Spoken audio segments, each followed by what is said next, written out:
A very good morning to everyone. Bimokorno Home Vlogs. Good morning. And my mother-in-law here. It's very early morning, 7 o'clock, and we going traveling to Batanga. And Shania is going to stay with my mother-in-law, and she is looking after Shania. Kaya nang bahala kayo sa naya yan. Yeah. Mabilis Okay. lamang naman kami. So we're traveling by car. Bye, mommy. See you. I am here, and this is Bimbo's cousin. Yes. Who is going to? Hello. My cousin is going to drop us in Batangas City Immigration. So ito ang aming barangay San Jose. Ito ang barangay San Jose Integrated School. So dito ako nag-aral ng elementary school. Tingnan natin. Malaki na 'yung pinagbago. Talagang It's beautiful. yeah, there is high school now. This is public government school. And there is a this is he's studying daycare center. You know Javier. Here. Yeah, there. So ito na, maganda na ang barangay San Jose. Ang dami ng improvement. Ganda ng daan no? Dito lang sa San Jose, maganda ang daan. Hanggang, hindi, halos lahat na ng barangay.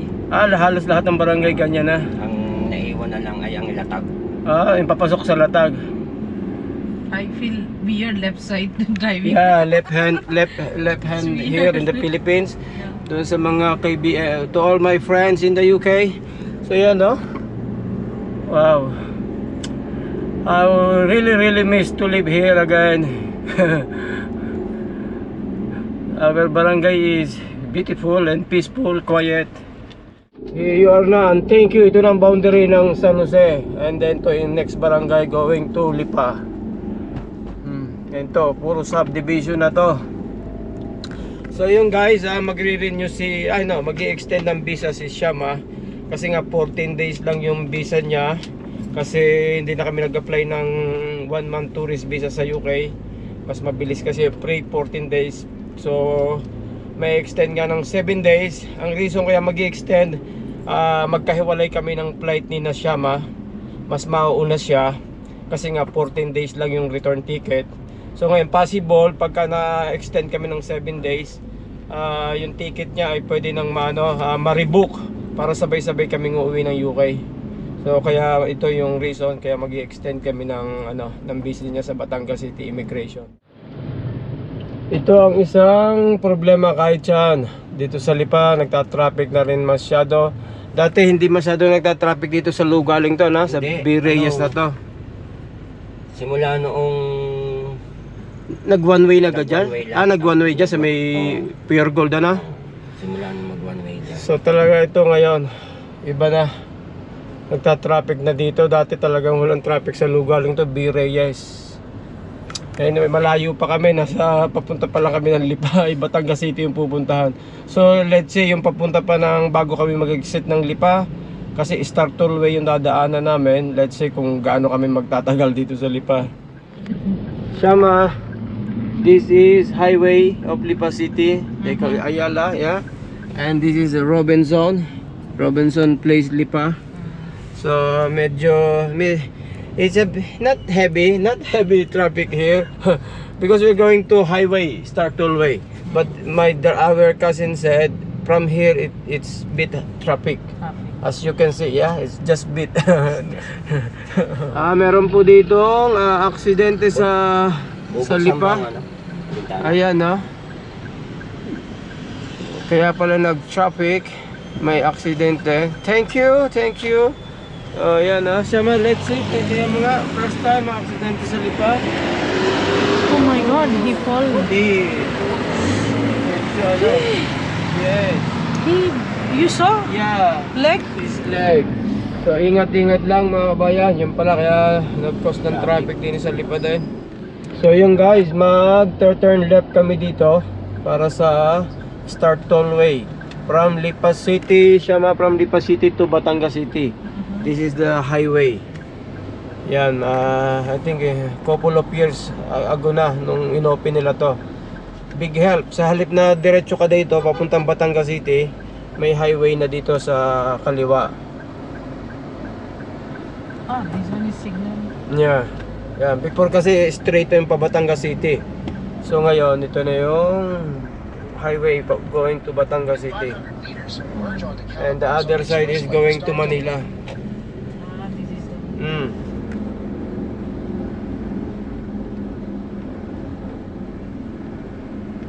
So nakakatulong to kahit paano mabilis na pumunta sa Batangas City. So we have to pay. No, it has RFID. When you were here 7 years ago, I think this is no from Lipa City to Ibaan is No. still not working. It wasn't there. Yeah, but now it's open. Mm. Look. Okay, yeah. May 445 pa tayo. Ah, yes. Okay, yan guys na. Dun sa mga hindi taga Batangas, ito na yung highway kung tawagin sa amin na Star Toll. Ah, hindi pa pala. Ano pa lang to? Entrance, yeah. Entrance pa pala to. So here you are, ang sinasabing Star Tollway to Batangas City. Yung kabilang side ay papuntang Manila, and ito ay Batangas City nga. Mga 30 minutes, ano? 30 minutes from here.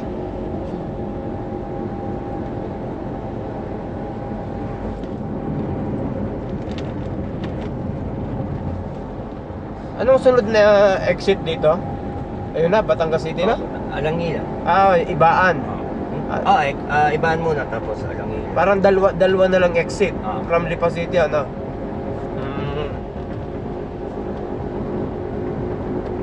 Ba, may ano pala, oh, ano yung widening o construct? Widening. Guys, ito yung ano, view ng Batangas dun sa mga hindi pa nakakapunta dito sa Batangas. So ito yung papuntang yun nga, from Lipa to Batangas City. So okay naman, maganda rin dito sa Batangas. Lalo na ano, kasi wala tayong madadaan ng seaside dito. Kasi from Lipa to Batangas City, hindi naman kami seaside. Puro ganito lang, greenery. So ito na, welcome to Batangas City.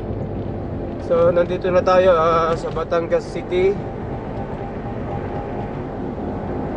Ayan, ito yung bridge na boundary. Ayan, no. Batangas City. I have no. Maganda na rin ang Batangas. So ito yan guys, naka-exit na tayo ng Batangas exit. So nandito na tayo, Shama. Shama, we are here now in Batangas City. Ay, malayo pa tayo.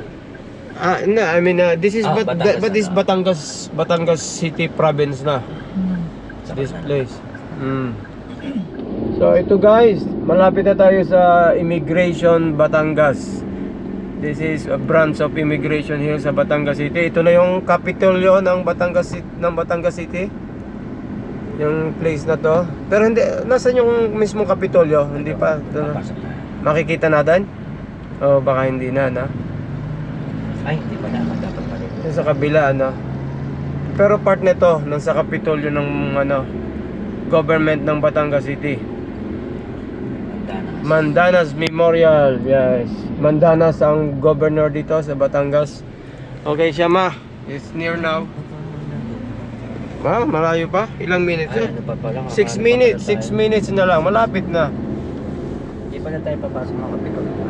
Yeah, ito na nga, ito na yung ano, Governor Mandanas. Yan, yun ang entrance na tayo. This is the entrance of going to Kapitolyo. Yan, yan. So, okay, Shama, you see again, Kapitolyo. Is it like office? Yeah, government office, this. But Batangas province has governor. Yeah, and Like collector office. no, but this is the whole state. The whole state. He is the governor Okay. of the whole province of Whole Batangas. So that Yeah. is- And the center is here. So nandito na tayo sa Bureau of Immigration. Yeah, pumasok ka na. Pwede naman.